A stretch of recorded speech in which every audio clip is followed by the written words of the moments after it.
So Maharaj will give the talk on the subject today. Then you will have question and answer sessions. So you can ask the questions towards the end of the lecture, please. Om Tava Kathamritam Tapta Jivanam Kavibiriditam Kalmashapaham Shravanamangalam Srimadatatam Bhuviganantiye Bhurida Janaha. So it's a wonderful topic that has been decided, and it's particularly dear to my heart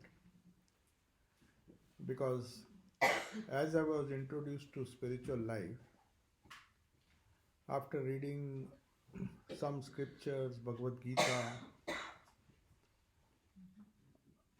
I had an occasion or a good fortune to be familiarized with the teachings of Sri Ramakrishna as spoken by him or as given out to the world through his Gospel of Sri Ramakrishna. The Gospel is originally known as Sri Ramakrishna Kathamrita. It's a 5-volume work originally recorded in Bengali by Mahendranath Gupta, all of you know. And the English translation of this wonderful book, and as M himself says, I think he was selected by Sri Ramakrishna himself to do this recording. All the conversations that we find in the Gospel were conversations which M himself heard. It's not that it was reported to him later. So it's a first-hand account of the teachings of Sri Ramakrishna, though they cover a very short period from 1882 February to 1886. But in Kashipur, Sri Ramakrishna could not speak much. He was ill. So there are only a few conversations during the last 6 months of his life, up to mid-August 1886. So practically, you may say 4 years, whatever Sri Ramakrishna spoke. And you all know that M, being a very busy principal of a very busy school, very important school, Morton High School, and he was extremely busy in his professional career, but more busy because of the situation in his house. Busy in a negative sense because there was a lot of problems. It was a joint family as it was in those days. I think his brother also lived with him, with his family. So it's so difficult to adjust. And there were some other issues which troubled his soul, and he was searching for some solution. Though academically, he was well versed not only in Indian philosophy and Western philosophy, he was well versed in Sanskrit, Bengali, even Persian, and he was a great scholar, being a principal of a prestigious school in Calcutta. And he was well versed, of course, in English as well. So he was very much academically well qualified to try to understand philosophy in such a way that it can be used to solve some of the problems that he was facing. If philosophy does not solve our problems, our day-to-day problems, then that philosophy is just worth an academic degree. It doesn't really help us in any way. It may help us to get a degree in theology or maybe philosophy and help us to earn a job, earn a living by getting a job. But beyond that, if these principles, if philosophy has to be really applicable, or if it has to be applicable to our own lives in a way that it transforms not only us but people around us, then it has to be a positive philosophy, a practical philosophy. So that's the real challenge. Understanding philosophy or even religion religious books based on scriptures is one thing, but experiencing the truths that are found in those scriptures and applying it to our own lives is the biggest challenge, because that's the real function of philosophy. It should enable, at least Indian philosophy. So, Indian philosophy is known as darshana. It has a beautiful word. Only yesterday, there was one scholar from in Newcastle. There was a Sanskrit scholar who was in America for a long time, and he was working in SOAS, Jeff. So Jeff was saying that he found this Sanskrit language so fascinating that he was very keen that the Bhagavad Gita class, which I take there on the last Friday of every month in Newcastle, he said, can you not delve a little more upon the language itself of the Bhagavad Gita? It's such a wonderful language. Many of the words cannot simply be translated into any other language. And English is not, there are so many words which are not translatable. You cannot translate them. So it's very difficult to understand understand Sanskrit and also other religious texts unless one learns it in the original. So whatever be the language, whatever be the scripture, translations are maybe academically useful, but to go back to the source of those teachings and try to experience it the way the founders of those scriptures, or maybe the propounders of those scriptures originally intended them to be, is a very challenging task. So here the original, as we will see, the original is of course in Bengali. So, but since it is very difficult for most of us, especially non-Bengalis, to understand what Sri Ramakrishna spoke, what was the true import of his teachings, and we have someone who was well versed in both Bengali and English, and who even in fact started translating at least a major portion of his own Bengali gospel into English. It was attempted by M. Mahendranath Gupta himself, because he was well versed in Bengali and English. So the teachings as they come through the English gospel is the source based on which we will discuss what are his teachings, especially the uniqueness of the gospel. So I'll just begin because the gospel, when it was first translated, though M published a small version, that is Mahendranath Gupta, who recorded the original in Bengali, and he was requested by some of his, even Swami Vivekananda himself requested him, because if the Western audience, if people in the West have to understand and appreciate, like Max Muller did, Max Muller translated some of his life and some of his sayings, some of his quotations, which became very popular. And that was possible only because one of the brother disciples of Vivekananda supplied the material, because Swami Vivekananda, when he came to England and he spoke to Max Muller, he was very keen to write it, though he had written a small article on Sri Ramakrishna, which was appreciated by the Western world, and people wanted to know more about Sri Ramakrishna. And Max Muller was well known for his translations of the Vedas and other scriptures, Hindu scriptures. And he had also, they were published as the collected works of Max Muller. But he wanted some more material on Sri Ramakrishna, especially his teachings, his brief biography and teachings, which was first published as early as 1901, after Swami Vivekananda met him at his house, which is still there in Oxford University. And after that he said, I'll arrange for the material to be sent so that you can publish a small biography in English. And that is the first time perhaps the world came to know about the teachings of the gospel in English. So Max Muller should be given the credit, but one thing should be mentioned here, that he was a very busy person.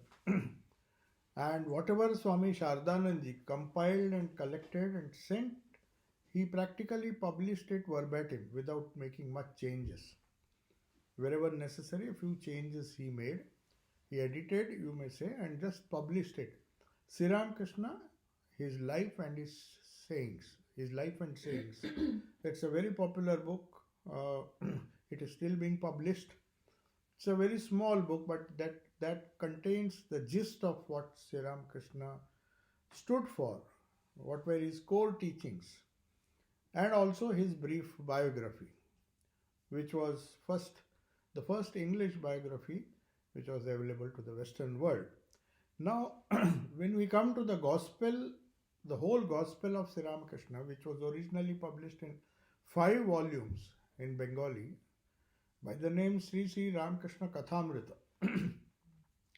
So this, an attempt was made by the author himself to translate the Bengali original into English, and he managed to publish it from Chennai, from Madras. Madras Mutt published the first edition, because that was a major publication center of our English books, even while Swami Vivekananda was alive.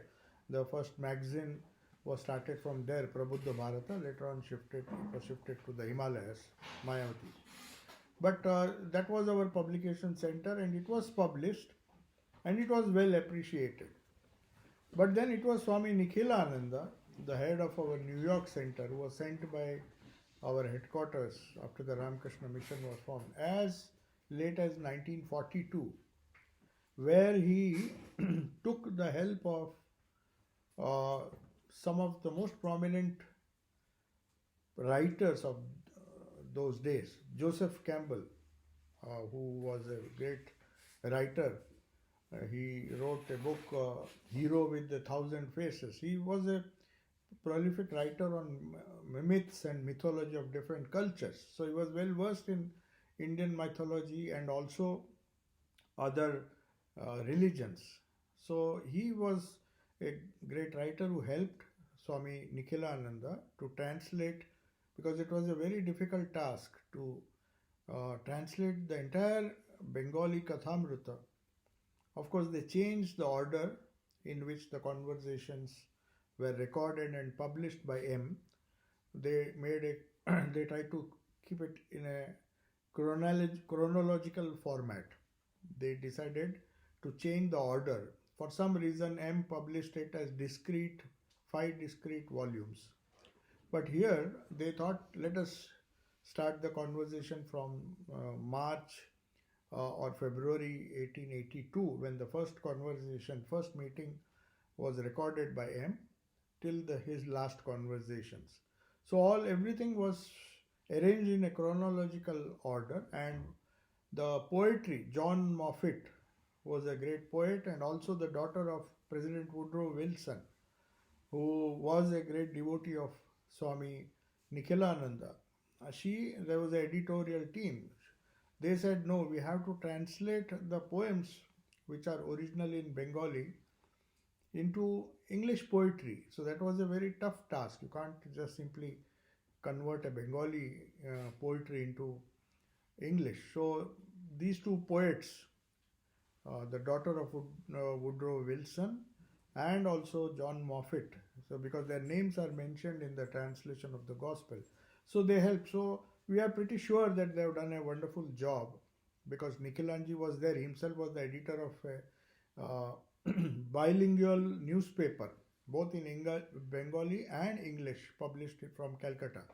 So Swami Nikhilananda was himself a journalist and an editor of a very important daily newspaper. So he was very good himself, in Bengali as well as in English. So anyway, there is one wonderful sentence which is there in the introduction, which Aldous Huxley was a famous philosopher. He wrote several books, and The Doors. He was fascinated by I think some of the books were influenced by Sri Ramakrishna, because Doors of Perception. For the first time, he came to know that religion or spirituality, to be more specific, should be based on experiences. Experiences that you have, not just an intellectual appreciation or understanding of certain philosophical doctrines or dogmas. That will make you a good philosopher, but if that religion or if that spiritual practice is not based on real experience, personal experience, then it has no value. So many of the experiences he tried to put down in book form. So Aldous Huxley was influenced by, he was obviously very close to Swami Nikhilanandaji, so he decided, his brother Julian Huxley was in England, so whereas Aldous he spent all his life in America. So he writes, he says, it's a unique literature in the history of the hagiographic literature of the world because, according to him, I'm quoting his exact words, never have the small events of a contemplative, see, he's not saying he's a philosopher or anything, he's a contemplative whose teachings are based on his own personal experience. So they are intensely practical, unlike other philosophers. Philosophy may go well with coffee. They say philosophy, discussion of philosophy over a cup of coffee is very easy. But when you have to translate that philosophy into your day-to-day experience, day-to-day life, every moment of our life, if we try to translate that philosophy, then based on our own experience, whatever little it may be, based on our own experience, then it has some value. So that is why Aldous Huxley says, never before, I'm reading the exact words, never have the small events of a contemplative's daily life, means Sri Ramakrishna's daily life, been described with such a wealth of intimate detail. That was the reason why Sri Ramakrishna chose M to record his conversations. He was not only very good at stenography, he had this note-taking ability. All of us don't have that. To listen carefully. Everybody can speak, but to listen carefully and note down whatever one has heard and put it down after one has reached home. He could not record it then and there. The atmosphere was so full of spiritual ambience in that room in Dakshineshwar that hardly, so he had to rely on his wonderful memory.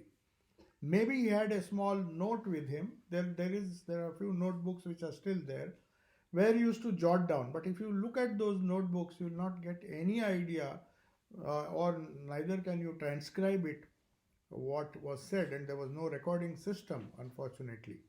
So he must have had a special talent, because it was so minutely recorded that afterwards, when it was expanded into these 5 volumes and published, when Holy Mother Sri Sharda Devi and Swami Vivekananda read the first publication, the first few pages were published by him and sent for approval.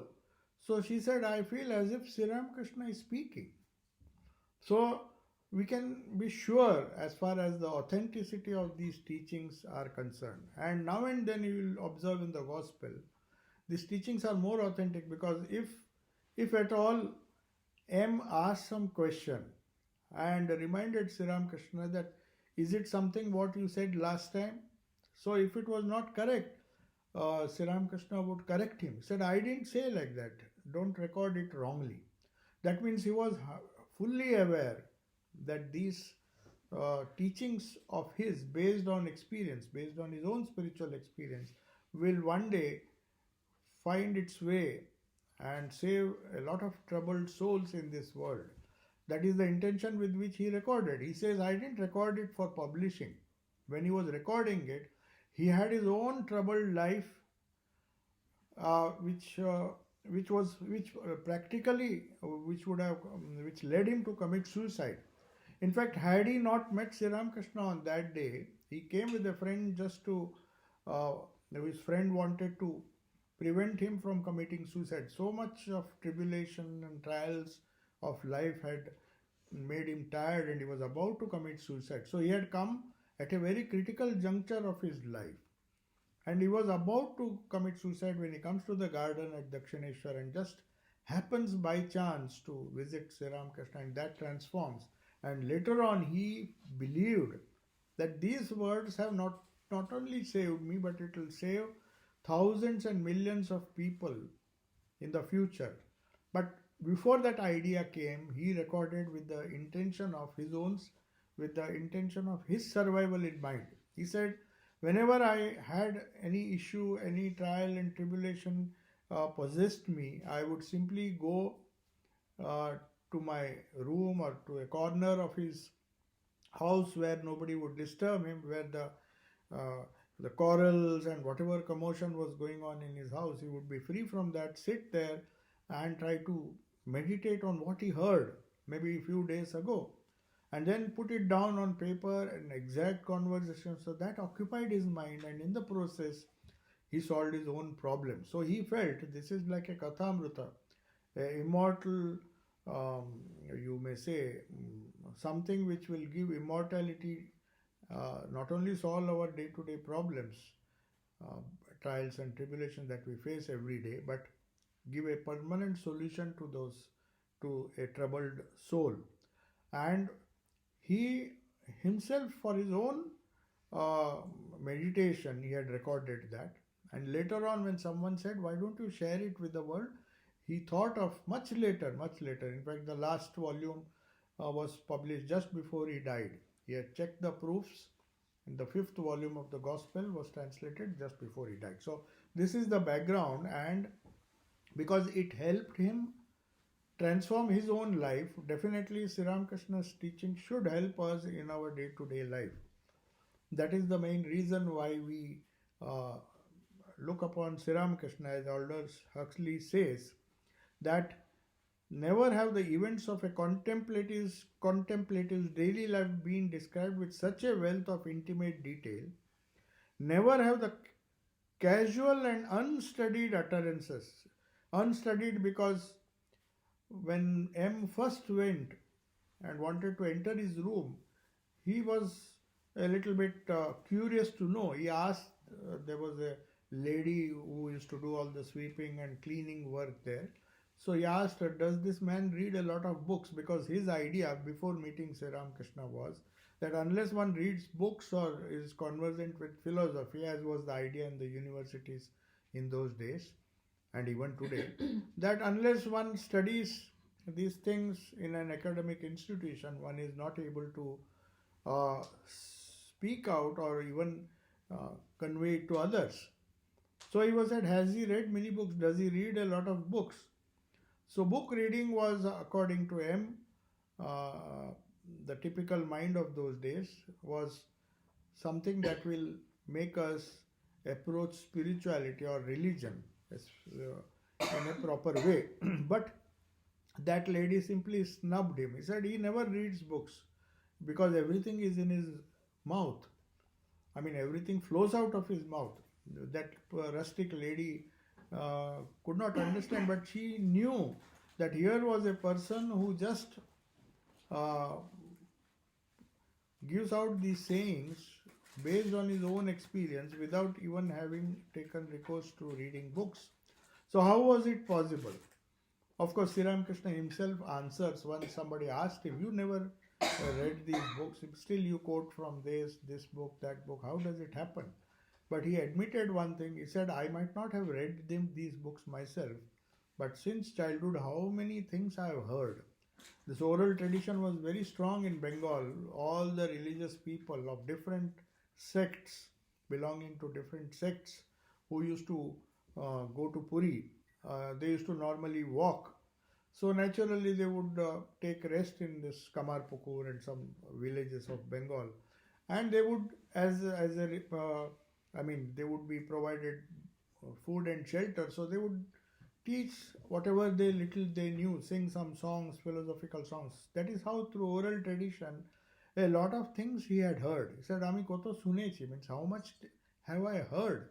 I may not have read like a bookworm, but I have definitely heard. And once he heard something, he was like a Shrutidhara. Shrutidhara means a person who can remember things even if he hears it once. So he would never forget. He could memorize, not only memorize, he could repeat the dialogues of all the jatras. Those days there were these plays based on a lot of myths, and a lot of people, bowls, and so many people, minstrels. They used to be uh, organizing these jatras in rural Bengal. So he heard everything. Not only he heard, he could imitate, he could reproduce. So that is how he got his teaching, and not more than that. Whenever he heard something, he would try to find out if that teaching is useful for him, and he would practice it, and not till he reached a logical conclusion. It's not that he accepted anything and everything blindly. In fact, some of the Pandits, when they were arguing, when they made some mistakes, his memory was so sharp that he would, young Gadadhar, when he was hardly 14 or 15 years old, he would just point out that what you said is wrong, because he had heard somewhere the right thing. And he saw some scholar was quoting some scripture in a very wrong way. So he was very attentive. He could hear, he could remember whatever he heard and never forget it. And at the same time, try to practice those teachings, those great scriptural teachings in his own life. And based on his own experiences he had, after practicing, he would convey it to the people who would gather around him. And that is what the gospel is all about. So, introducing this gospel, Aldous Huxley must have felt something deeply spiritual in that, because he says, never have the casual and unstudied utterances of a great religious teacher been set down with so minute a fidelity. Means he was very, very accurate to the last word. So we can be sure that it's not only a first-hand source of information on the teachings of Sri Ramakrishna and his life, but at the same time it was done by someone who was very attentive to the last word. So the one more thing which adds value to these teachings is that everything that came out of Sri Ramakrishna's mouth, he might have quoted someone what he had heard before, but then he had practiced those teachings, and when it became a conviction. So Shraddha is a word which is again very difficult to translate into English, not just faith. We say we are men of faith. I have faith in Gita, or I have faith in the Bible. I have faith. I may have faith in 100 books, but is it faith to which conviction has been added? The conviction of that faith, that what I have heard and what I believe in is true, because I have verified it in my own life. Just as a scientist who formulates certain laws, like Newton, doesn't expect you to just believe what he says. He says you come, go to the laboratory, and then experiment, do the experiments yourself, and then you get the proof of what was proposed. I mean, whatever was proposed, maybe it is a postulate, but then it becomes a theory upon repeated experimentation. So he might have heard many things, but if it did not satisfy his curiosity, he would go practice them, and then based on his own experiences, he would reproduce it. He was so careful. He was very careful he was so attentive, because sometimes many of the Pandits who came to him, great scholars who used to come, even Keshav Chandra Sen, who had a occasion to speak before the Queen here in England. He was educated in England. Keshav Chandra Sen himself used to sit at his feet, and if he spoke something which was not logical, which did not have any spiritual content, he would simply not hesitate. Such a great man, respected by the whole society of Calcutta, Sri Ramakrishna, like a child, would just very calmly or mildly rebuke him and say, this is not what this idea is. You are wrong. How can you have these ideas? So Sri Ramakrishna in this gospel, this is just a background. So any person, another beautiful thing, there are 4 things which you have to remember. One is, it is based on experience. an experience as a scientist would approach his material science or physical science or any other science, speculative science. A spiritual scientist also has to approach his own spiritual beliefs or faiths or dogmas which are uh, proposed in the various scriptures that he accepts as his own. He has to testify it, and he has to practice it in his own life. So that is why Aldous Huxley continues. He says the highest thoughts are expressed in everyday language. That makes the gospel not only easy to understand, we can relate it to our day-to-day experiences using the most common expressions and homely parables. That's how the great teachers taught. Buddha taught in parables. He did not discuss theology or philosophy. Buddha's teachings were all in parables and short stories. Jesus Christ also, if you find, there are so many parables that are attributed to him. So, this sets, according to him, the gospel apart from the philosophical and theological works. Every word in the gospel is relevant to us in this modern age. They offer an unfailing remedy to all the ills affecting the humanity of the present, and so will they of the future. This is what is written in the foreword. Then he says, finally, he says, this is the most important thing which attracted so many people. They were not just translators, they were attracted to Sri Ramakrishna, these great writers. Says the gospel is universal in its scope. Any person belonging to any race, any religion, placed in any station of life, and with any qualification will get something tangible from the gospel. So this bears testimony to the fact that whatever be the situation that we are placed in, we can get something from the gospel. Maybe a person will get what is suitable for his own life. It may not be the same thing. He may get something, somebody else may get something which suits his way of life.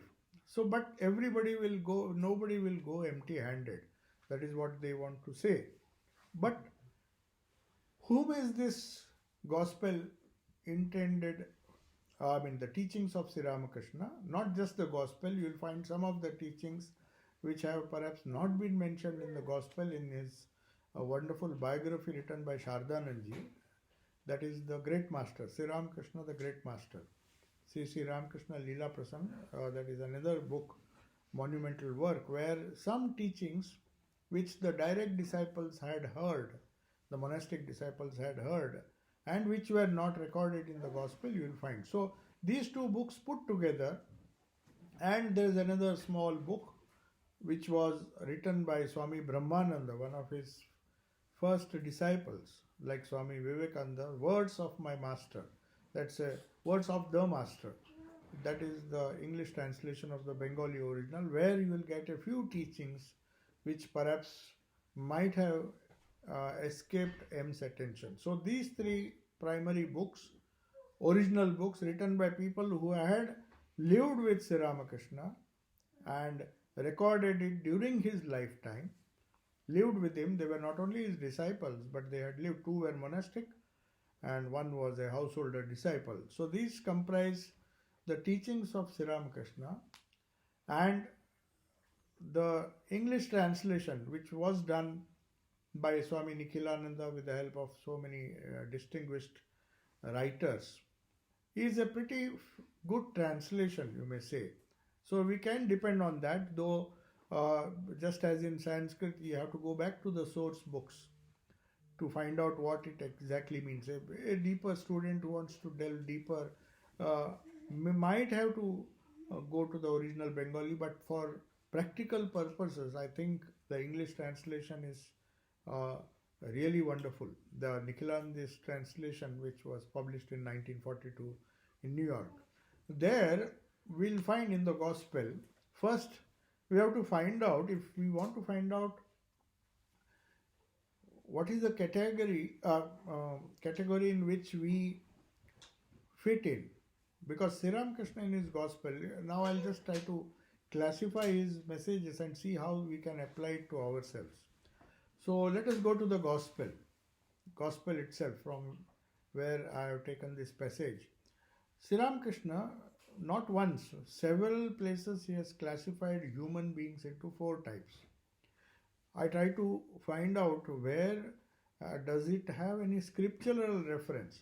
Though now and then there are scriptural references here and there, from what I feel, he is unique. He has his unique way of classifying all the different souls, all of whom have an equal right to spirituality. You see, that is one of the problems of Indian philosophy, that there was a concept known as Adhikaravada. Adhikaravada means who are the people. The traditional religion believed, traditional Hinduism believed that some people are qualified.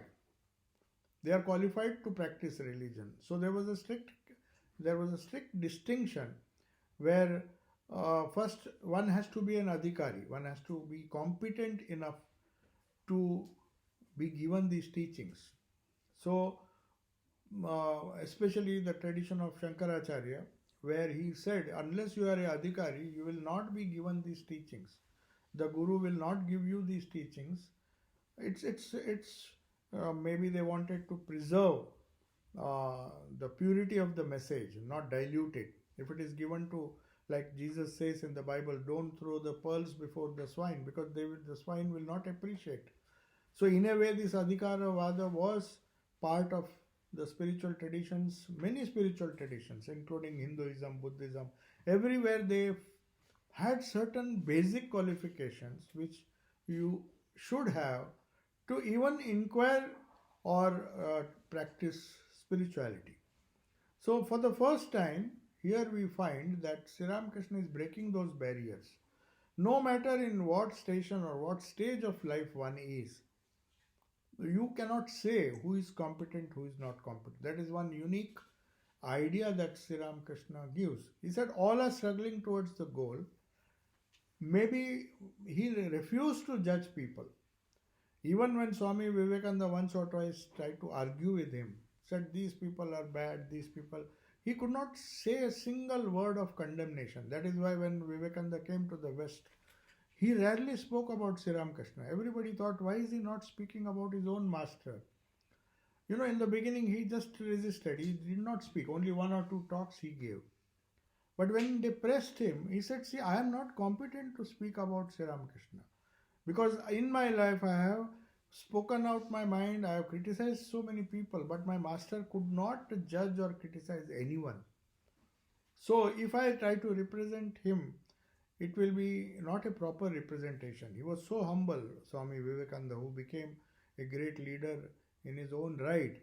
He refused to speak on his master because he felt that his master, his guru, was so great that he would not condemn, saying, who knows, mother maybe there is a back door to everything. So no person in this world has the authority to say that you are competent and you are not competent. This is one of the most important approaches, modern approaches to religion ever made, because every prophet, every great saint, somehow they will classify, though they will be very compassionate, they will embrace everyone, but at the same time they will say that these are the basic fundamental requirements. If you have that, you will become an adhikari, and then you come, then you will benefit. Otherwise, it will not benefit you. So that door is closed to some category of people. But Sri Ramakrishna had this unique talent, or he says, my master was such a great teacher that he could lift a person from where he is, rather than expecting that person to come up to a certain stage before helping him. It's like somebody in the university saying that if you want to come and seek admission to our postgraduate PhD course, you have to pass through some other institutes and then come here. You would not expect universities to start from kindergarten. Whereas Sri Ramakrishna, the people right from kindergarten up to PhD would approach him, and whatever they needed, even the lowest would get something explained to him which would lift him from his present position, from where he is, to a stage slightly above where uh, he was before. And then slowly, gradually, step by step, he would take him to the highest. We see it in the case of so many disciples. We don't have time to discuss this. Girish Chandra Ghosh, who in fact refused. He said, I can't even repeat the name of the Lord even once a day. First he said, can you repeat a simple name? I'll give you a sadhana. Can you repeat it a few times a day? He said, no, I can't do it. I can't promise you. He was very honest. He said, I can't promise you because sometimes I'm so drunk that I just don't know when I go to sleep. So I can't promise you that I'll chant the name at least once just before going to sleep or after getting up, because when I get up, I'm in a different state of mind. I may just forget. So I can't do anything. That was the condition with which he approached Sri Ramakrishna. Even such a disciple, whatever state of mind he was in, Girish Chandra Ghosh was, Sri Ramakrishna showered his compassion on that person. So whatever be the state of mind a person had, that was not a reason to deny him the knowledge of spirituality. That is one wonderful thing which we can see in these teachings. And then if we are now coming, but still, he has classified all the human beings into 4 categories, 4 types. They are the bound, the struggling, the liberated, and ever perfect.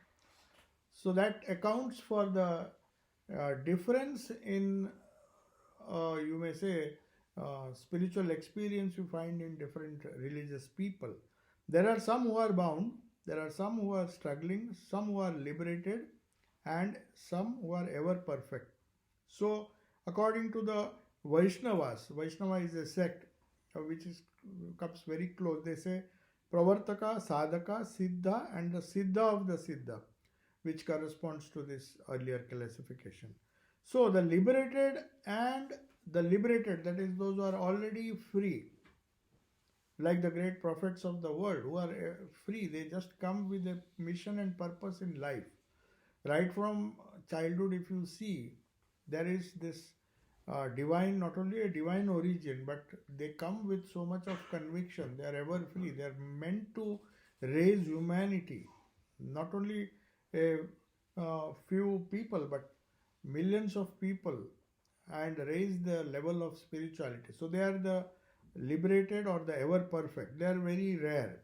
So most of us, or a majority of us, do not fall in that category. So then the other two is the bound souls. They don't need these 2 categories, don't need any spiritual instructions. Though you find in Sri Ramakrishna's life, so many gurus came to him, different, because that is not because he lacked knowledge. The biographer Swami Sarvasthananda says very clearly, not that he wanted to taste, or maybe like a glutton, a person who is a foodie or a glutton, he wants to taste different dishes. He's not just satisfied, he's not happy with just satisfying his hunger. He wants to try various dishes.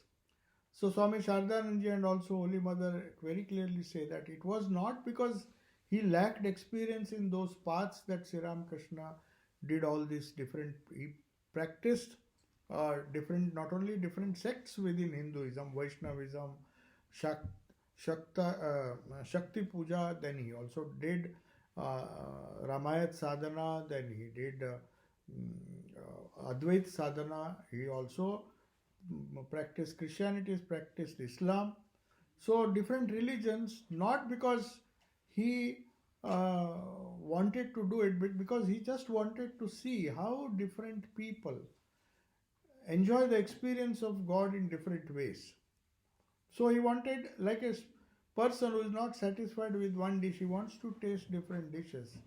Even if his hunger is satisfied. He wants to taste different dishes just to see the variety. So it is said that, and not only that, there was another purpose to harmonize or synthesize these different paths, because people were quarreling about these paths. The history of religion or religious conflict, to be more specific, is a quarrel between the paths, not the goal. Everybody has a similar goal in mind, to be free from all, to attain salvation, to attain mukti, to attain nirvana. The names are different, but the goal is the same. But at the same time, the paths are very distinct. There is a lot of diversity of paths. So one of the reasons why he practiced this was that no matter what path I follow or what path the other person follows, we should be kind enough or liberal while being faithful to one's own path. One has to accept the others also as true. So that was one of the reasons. So this is one thing which we can practice in our daily life. One of the fundamental things which makes for so much of diversity, and as a result of that, so much of compartmentalism, that I belong to this faith, you belong to that faith. Though the goal is same, if you go by Sri Ramakrishna's teaching, the first thing it does is to not only tolerate but accept other people, other faiths as true, other paths as true. That has a tremendous practical value. So whatever Sri Ramakrishna did in his life and whatever he spoke was for creating some kind of synthesis or harmony between people.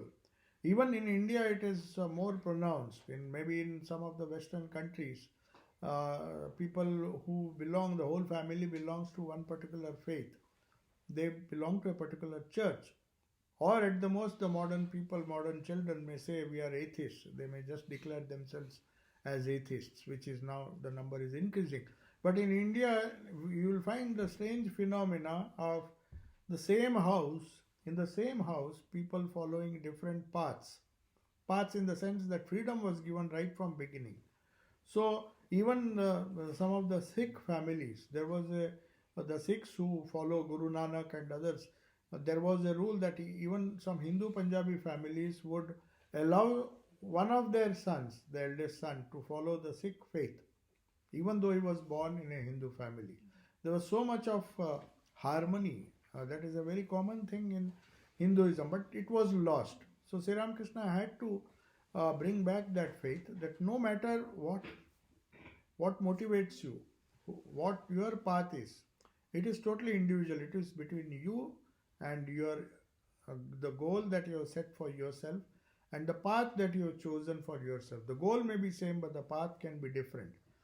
And that freedom is an important thing in today's world, where you don't have to insist upon all members of the family or even the community to follow exactly the same path.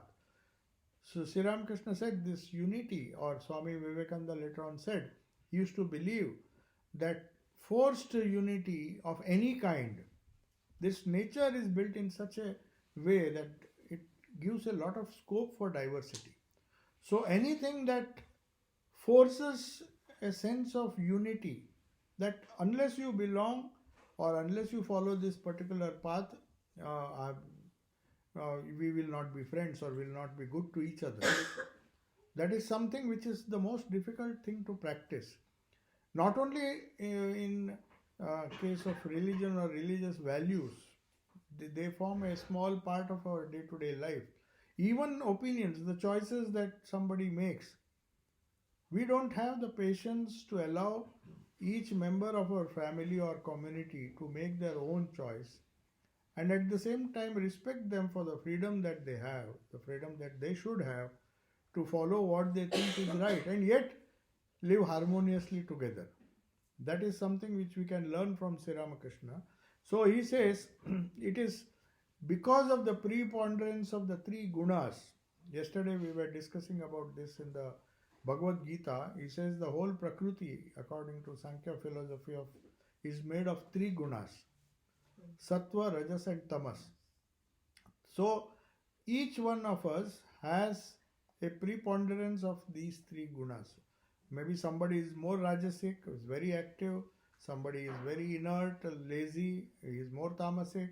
Somebody is very calm and not lazy but not active, because he has raised his mind to a higher level. He is very calm and collected. He appears to be tamasic, but he is not tamasic.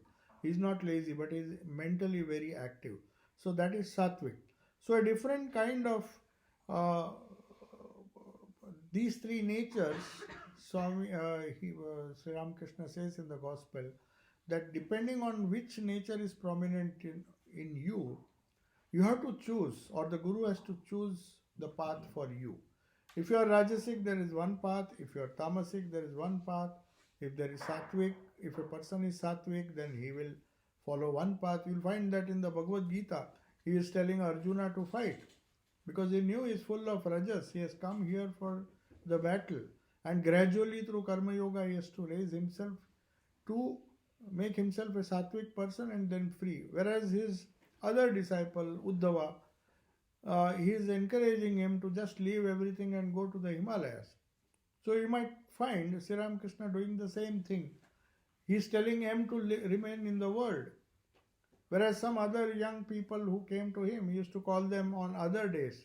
He said, don't come when the family people are here. You come, I'll give you separate instructions. So the types, according to the types, goal is same, but the path can be different and has to be different. And for that reason, you don't have to compare. Each is great in his own place. You will find this wonderful concept in Swami Vivekananda's Karma Yoga, when somebody asked him, who is greater, householder or a monk or a monastic? So that is usually thought that monastic means he is a full-timer as far as spirituality is concerned. But Swami Vivekananda, in that beautiful talk he gave somewhere in New York, he said that each is great in his own place. That we can see from Sri Ramakrishna's treatment of M. No doubt Swami Vivekananda and all the monastic disciples were very dear to him. But even M, Mahendranath Gupta, was given this special privilege, though he was not a monk, though he was married, had children, lot of children, and a very turbulent domestic life. He could raise him, and he gave him the most important task of recording this gospel, which he could have. In fact, there is an incident in Sri Ramakrishna's life when Swami Shivananda, who later on became a monk and the second president of the order, he was also seeing M. He also started noting down in his diary all the teachings. Sri Ramakrishna said, throw it into the Ganga. That is not meant for you. You just, I'll tell you what you have to do. So he had a specific job reserved for each person. And he knew, depending on his qualities, depending on, he could see the inside of that person, the samskaras of that person. So now let us come to the practical things which Sri Ramakrishna spoke.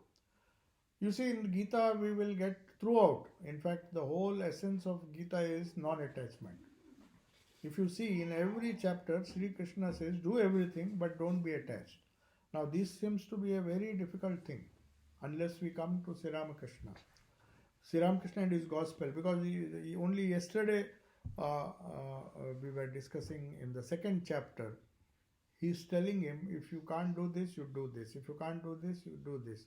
Because he first, after telling him the highest ideal, the Sankhya Yoga, the second chapter, Arjuna seems to be confused. He said, what is the role then?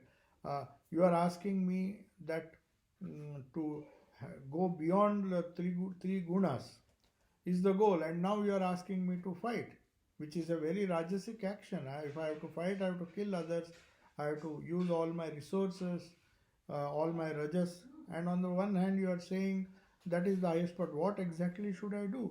But he says, no, you have to do it because at this particular stage of your life, the only way to rise above that is to work in a detached way for a very long time, and by doing that karma, the famous verse karmanye vadikaraste ma phaleshu kadachan, don't focus on the fruits of your actions.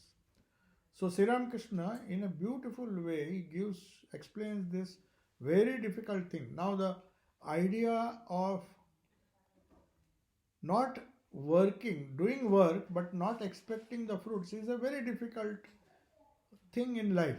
Every student will ask, if I am not bothered about the fruits, what I have to attain through my action, through my karma, then how can I act? Otherwise, why will I act? How can I be detached? That is the question Arjuna seems to have had in his mind. So, naturally, Sri Ramakrishna, anticipating that, when somebody asked, how can one do karma in a detached way, as it is mentioned in the Bhagavad Gita? So, Sri Ramakrishna immediately gives an example. See, the housemaid of a very rich, in India, most of the rich aristocratic families had some women working for them. Though they had their families, because of poverty, they had to come leaving their own children at their home and look after the children or be caretakers in some rich man's house for a salary, for some money they can earn. So it was very common to find women working in households. Normally it would be housemaids. They were known as housemaids. So Sri Ramakrishna says, see, how does a housemaid work in the house of a rich man? She does everything. She has tremendous love for the child of the person who has employed him, the master of the house. He may have children. So he may have somebody whose name is Hari or something. She will look after him as long as she is doing her duty. During her duty hours, when she is supposed to look after them, she will look after them as if that child is her own. But Sri Ramakrishna says, while she is doing it with full attachment or full concentration and full care, she knows in the heart of her heart that this child doesn't belong to me. The day I am dismissed from the job, this child is not going to come with me. My child is at my home. He is waiting for me, but at the same time, she has to work. So also Sri Ramakrishna said, it is not difficult to work without detachment. The only thing is the attitude really matters. I mean, do we really believe? If we think everything is my responsibility, and then if that housemaid started thinking that this child, I will not leave this job, so she'll feel lot of pain when she leaves the job if she is attached. But if she knows in the heart of her hearts that this is a temporary job, but as long as it is temporary, as long as I am employed, I shall do my best with the same dedication I have for my own children. But because that is the need of the hour, so that karma yoga or that karma which is done in a detached way, though it is so difficult to understand if you study the Bhagavad Gita verses, where Sri Krishna is trying to explain him the idea of detached work, how one can be detached from the fruits of one's action. Anticipating lot of questions from Arjuna, the whole chapter, the second and the third chapter of Karma Yoga, if you read the Bhagavad Gita, it is just Krishna trying to remove all the doubts from his mind. He simply is not able to understand how can there be motiveless work. I have assembled here to fight a battle. Obviously, I have come here for victory. I am definitely attached to my success. So also all of the professionals, when we are in our professional career, we think if there is no motive, what is the use? But the use is explained that if you do the work as yoga karmashu kaushalam, means if the work is done without attachment, in a very practical way, it will save a lot of energy also. That is what Sri Ramakrishna says. Instead of spending all your time and energy in a sort of morbid emotional attachment to our children, you just do it as a servant maid does, without any attachment. And the children are also happy because they don't feel suffocated by the overpowering love you have to make them do whatever you want them to do rather than give them the freedom. Whereas a housemaid, when she goes, she looks after, she does her duty with full love and attachment, but she is not unnecessarily emotionally attached to that child. She does her work. Why? Because she knows that my children are at my home, and this is so. This is a wonderful way Sri Ramakrishna uh, tries to explain. This is a very practical method with which we can be in the world, but at the same time be detached from the world. The next is the question which Arjuna apparently wanted to ask, but Sri Krishna could read his mind and said, the path of dhyana or path of meditation is difficult, but it is possible through abhyasa and vairagya. Abhyasena cha vairagya, with vairagya and with abhyasa, both. So the detachment we just now, vairagya means detachment. Doing everything, not avoiding anything, but doing it with detachment, so that uh, it is done with some kind of equanimity. We don't fall a prey to emotionalism when we are dealing with our work, whether it is our profession, whether it is our own children, whether it is our own relatives, or whether members of our own community. We don't get emotionally carried away, because according to the Bhagavad Gita, that way your efficiency decreases. Because if you are always thinking of the goal, if you are always thinking of the motive, you cannot concentrate on the means. The means should justify the end. If you want to attain a particular end, you have to focus on the means. How am I to do it? But if the goal is always in your mind, it drains away a lot of energy. So that emotional detachment and working in the spirit, working through freedom, is the path of karma yoga. But then that is vairagya. But what about abhyasa? Why can't I do, when spirituality is repeated practice, whichever tradition you follow, whether you repeat the name of the Lord, whether you say your prayers, some kind of repetitive sadhana is implied. So the prayer of the soul, even in the Eastern Orthodox Church, they say that prayer, a constant prayer, becomes effective if it is repeated. Not saying different prayers at different times, they don't reach the goal. This importance of punaravritti or repetition was condensed into a very powerful sadhana in our Indian devotional tradition, which is known as Nama Japa or Nama Smarana. Smarana means remembrance, because that brings a kind of focus, equanimity to our mind. A restless mind is a useless mind. So we cannot, even for our secular success, any kind of restlessness in the mind will detract us from our goal. So we need one-pointed attention, one-pointed concentration. So the easiest way, Sri Ramakrishna says, is to repeat the name of the Lord. And then when it says it should be done through abhyasa, he gives two wonderful examples.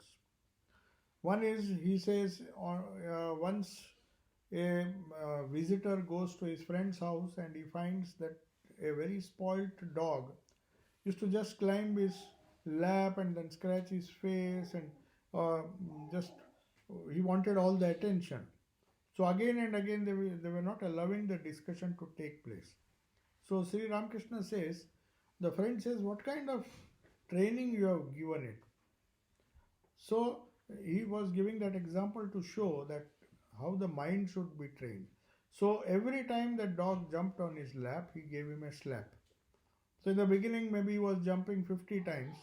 Then slowly he understood that this is not what my master likes. So afterwards it reduced to 10. So also Sri Ramakrishna said, when your mind refuses to focus on a particular name or some kind of meditation or repetition of the name, you just drive away that thought as you do, and you have to do it patiently, because you have to untrain the restless mind, because it has been trained to become restless, and it requires the same amount of effort, just as this dog was spoiled by allowing him to jump. At the slightest notice, he would jump, and whenever some guests came, he would jump.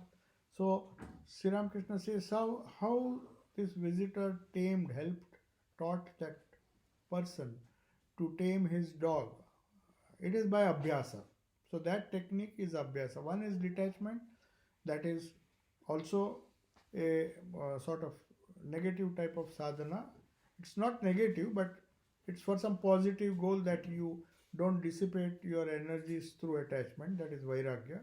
And on the other side, abhyasa, that is repetitive practice, or anything that helps you to practice sadhana how you train your dog not to disturb you. So this abhyasa is just being patient with your mind, and every time a strange thought comes, you drive it away. So now we have some more wonderful things.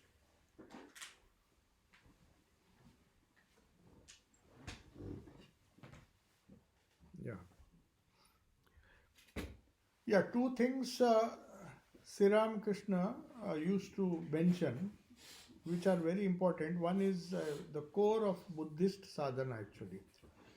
Buddhist sadhana or vipassana, or they call it awareness meditation. Sri Ramakrishna was very particular that one has to be totally alert. He has to be not only alert, never do anything haphazardly. For example, once he used to be in different states of ecstasy, the least mention of God or some prayer or some song, he would go into samadhi. So naturally you would expect a person who is always in a different world to be absent-minded. No, it was not true. In fact, he scolded Latu Maharaj, because one day Latu Maharaj was his disciple who used to serve Sri Ramakrishna, that one day he forgot his towel. And he said, what a strange, what a stupid thing you have done. You forgot. I go into samadhi because I gave the responsibility to you. I thought you would pack everything. When we have come such a long distance and we go to somebody's house and tell them that we don't have a towel now, they have to spare a new towel. How much inconvenience. Then he scolded him.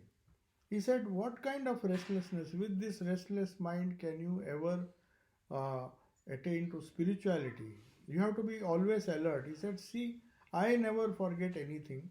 If I have decided to do something, I do it with so much of awareness. I never forget anything. So this alertness, which is a very important technique of meditation, which is known as awareness meditation. Buddhism, they say it is alertness. They call, there is a sutra which says it is prajna aparadha, means allowing the attention to be taken away by anything external is prajna aparadha. Prajna means consciousness. So prajna aparadha means when you are sitting, when you are supposed to do something, you do something else. Indirectly, in the modern terminology, it is multitasking. So multitasking is not something which according to Buddhism, which is good for a healthy mind. So when you are focusing on a particular thing, Sri Ramakrishna also says that. He said, always, whatever be your condition, be focused on whatever you are doing. For example, this is a very classic example which M has recorded. One day, Sri Ramakrishna just gets up from his seat, on his cot he was sitting, and he said, I'll go and I will have darshan of the Holy Mother, not Holy Mother, the Divine Mother in the temple. So he has resolved to do something. Now he gets up and just walks. Very nicely, M has recorded this. He just walks so fast that anybody coming on the way just ignores them. He may be a Keshav Chandra Sen or anybody else. He would not just stop out of courtesy just to talk to him. He said, I have resolved to do something. Till I finish it, I am not going to do anything else. And M observed it, because he used to observe every action of Sri Ramakrishna. He just followed him and saw that there were so many people, but his path was straight, clear cut. Once he finished He did his pranams, he did his darshan, whatever he had, whatever sankalpa or resolution he had made, and then he came and then he did other things. So this awareness, this kind of focusing and not allowing the attention to slip away is a very important technique which the Buddhists have mastered, because they believe in this, the entire suffering that we have because of the restlessness of the mind is because we don't have control, or we don't control our mind, rather the mind controls us. So whenever the mind tries to go away, if one is aware, he brings it back. So that's why in this Buddhist meditation techniques, even when they do gardening, you're just supposed to do gardening, not just think of any scripture that you studied in the morning. And the masters are so well trained that if they are doing with little of lack of attention, they are given a big slap, because they don't want them to do anything other than gardening when they are doing gardening. They don't want to do any multitasking, because that is what makes our mind restless. So Sri Ramakrishna was so clear about this, that the focus should never be lost, whatever else. But of course he explained it in another way. He says the core idea, for him the core idea was that if you want to hold on to reality, or if you want to reach reality, then all the temporary things that you are supposed to associate with as part of your life, they should always be given secondary consideration. So he gives the example of a big pillar. He says you might have seen the children going round and round, but they are very careful not to let go hold of that pillar, because once they do it, they will just be thrown away. So that core principle, or that core focus of life, which is to hold on to God under all circumstances, was one of the key things in our life. We may forget now and then. Definitely the nature of the mind is to forget. But he gives another beautiful example, which I think is his own. It's not from any scripture he is quoting. He says, when you have a toothache, you may be doing hundreds of things, but where is your attention? It is on the toothache. That something inside is causing pain, and you may be conversing with others, you may be doing everything else, but your primary attention is on that toothache. See, such a wonderful example he is giving. He said, you think of nothing but toothache. So is the primary goal of life as important to you as getting rid of that toothache that you have? If you have a toothache, you may be doing all your work. It may be necessary to do all the work. You can't just stop work. But till the toothache goes, till you meet a dentist, until you get rid of that pain, the entire focus, or the heart of your hearts, you feel that this is what I have to first get rid of. That is, this is the primary goal of life. All other things are secondary. So then there are other things. What's the time?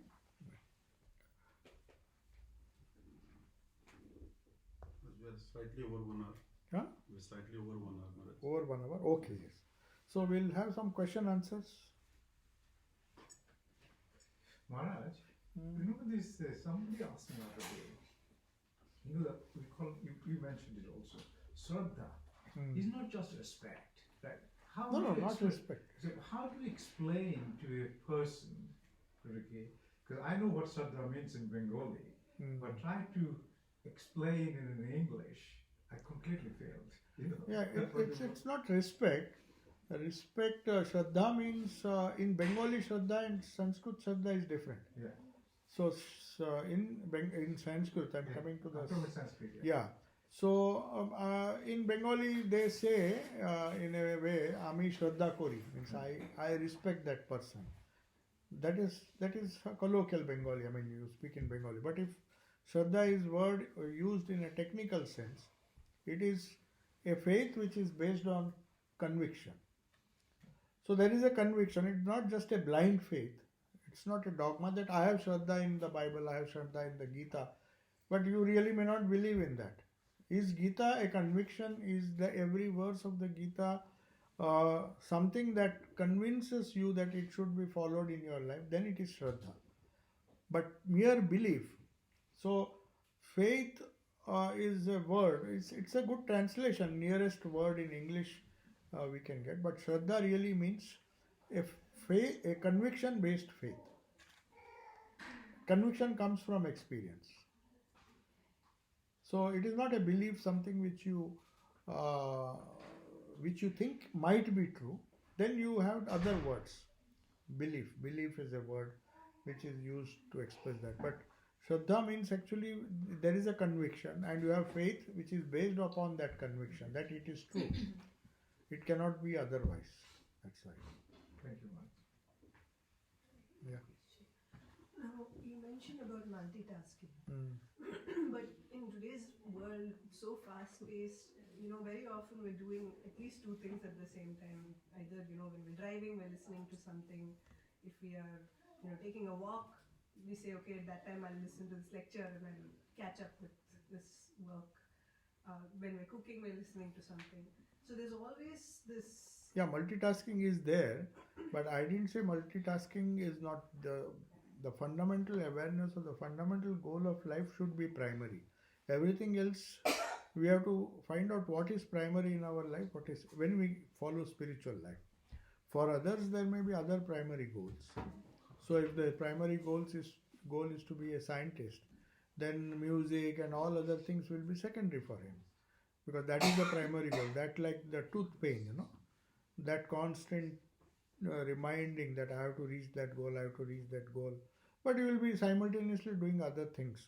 That is also multitasking, but it is something which is acceptable, provided your final goal of life is fixed and you stick to it in spite of all the other things. So you don't totally get carried away with other things. In that sense, it is single tasking. Otherwise, it's impossible. While you are breathing, blood is circulating in an autonomous way. All our body functions, they are multitasking. You are not digesting separately. Heart is beating. It's independently all are functioning, isn't it? But consciously, if you are doing some action, once you set your goal, see, that is very important. That what is the goal of our life, that has to be fixed.